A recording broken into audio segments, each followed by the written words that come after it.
इस कलयुग में बच्चों का बिगड़ना, बच्चियों का बिगड़ना, परिवार का मतलब खंडन होना, इसका मूल कारण अश्लीलता भी है। सत्य तो धरती पर एक है जिनका नाम है सत्यवादी राजा हरिश्चंद्र। तो मृत्यु सत्य है कि हरिश्चंद्र सत्य है? वो देखिए, वो भाषा सत्य, चरित्र ही मेन है।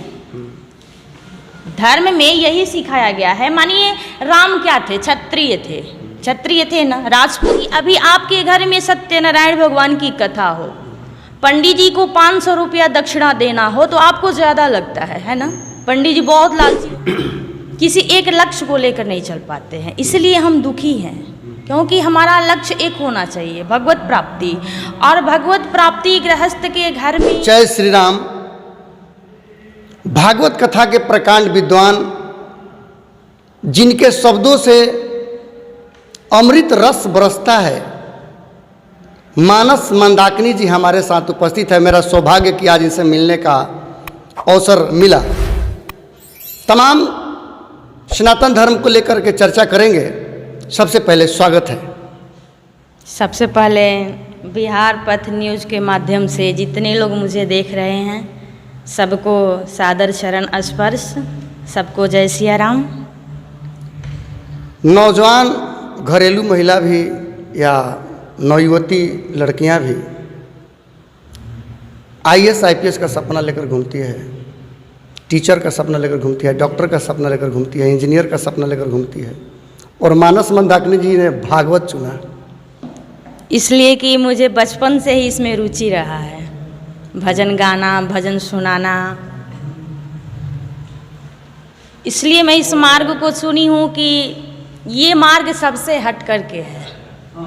सर्वप्रथम इस मार्ग में कोई किसी को कुदृष्टि से नहीं देखता है। जितना मान सम्मान इज्जत आपको इस मार्ग में मिलेगा, दुनिया के किसी कोने में हमारा ये मार्ग रहा। और भगवान चाहेंगे तो जब तक सांसें रहेगी तब तक उनकी सेवा करते रहूँगे। आम जीवन में वैमनस्य का क्या कारण है? आम जीवन देखिए, चूँकि आज के जो परिवेश में इंसानी जीवन हम देख रहे हैं, एक दूसरा से बड़ा ही जलनमय स्थिति बना हुआ है। मूल कारण है, देखिए हम हिंदू हैं जी, हम अपने धर्म से विचलित हो रहे हैं, समझ रहे हैं? जैसे मानिए हमें कोई एक पसंद नहीं है, मानिए अभी हम राम कथा कर रहे हैं, कोई आकर के कह दे कि वो राम जी में तो अब शक्ति रही नहीं गई, अब शंकर जी की भक्ति की जाए, शिव चर्चा किया जाए, लोग राम भक्ति को छोड़ करके उधर मोड़ लेते हैं।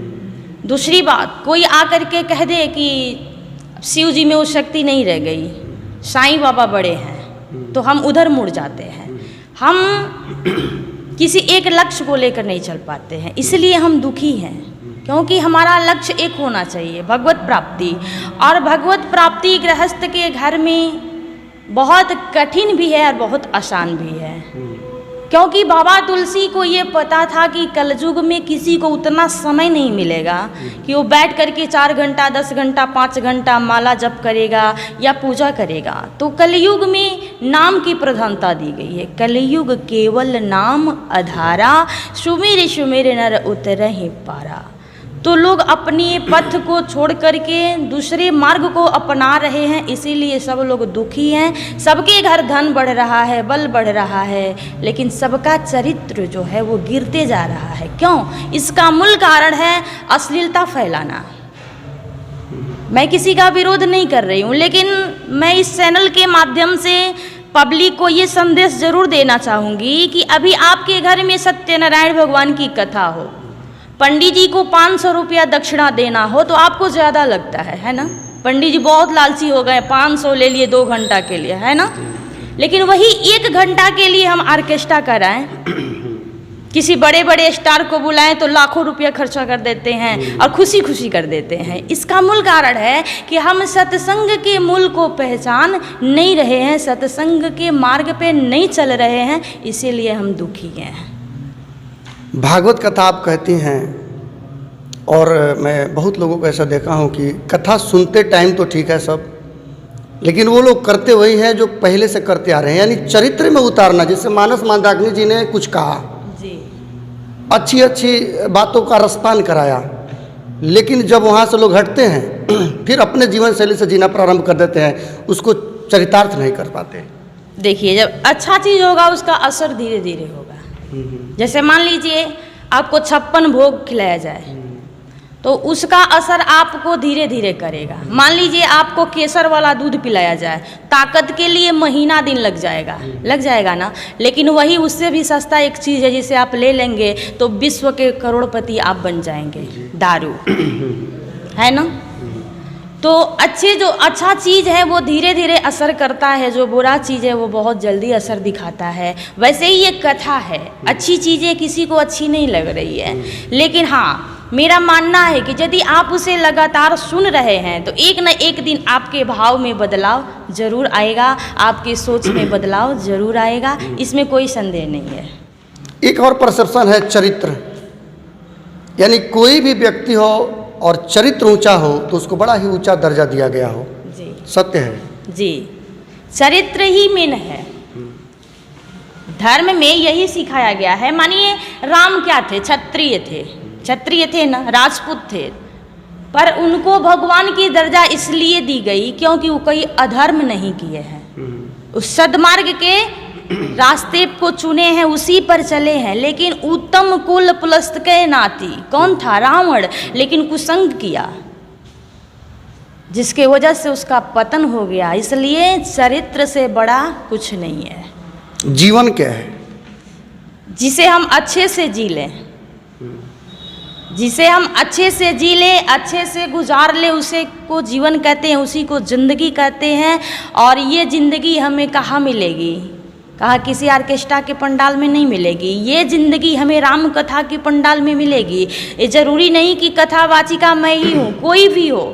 यदि वो कथा कर रहा है तो आप उसके जाति को नहीं देखिए, आप उसके रूप को नहीं देखिए, आप उसकी व्यवस्था को नहीं देखिए, बस आप उसकी कथाओं को देखिए और उस कथा के माध्यम से आप अपना कल्याण कीजिए। जैसे भी हो, मृत्यु क्या है? सत्य है। जैसे जन्म लेना सत्य है वैसे मृत्यु सत्य है, ये कभी असत्य नहीं हो सकता। क्यों? क्योंकि ये घटना सबके साथ घटित होगी, आपके साथ, मेरे साथ, पशु पक्षी जीव जंतु जितने हैं सारे के सारे मरते हैं, इसलिए मृत्यु सत्य है। और उसी को हम जब कोई मरता है तो उसे लेकर कहाँ जाते हैं? शमशान घाट जाते हैं। ये शमशान घाट क्या है? कहा जहाँ जाने पर राजा हो, रंक हो, भिखारी हो, सबका मान समान हो जाए।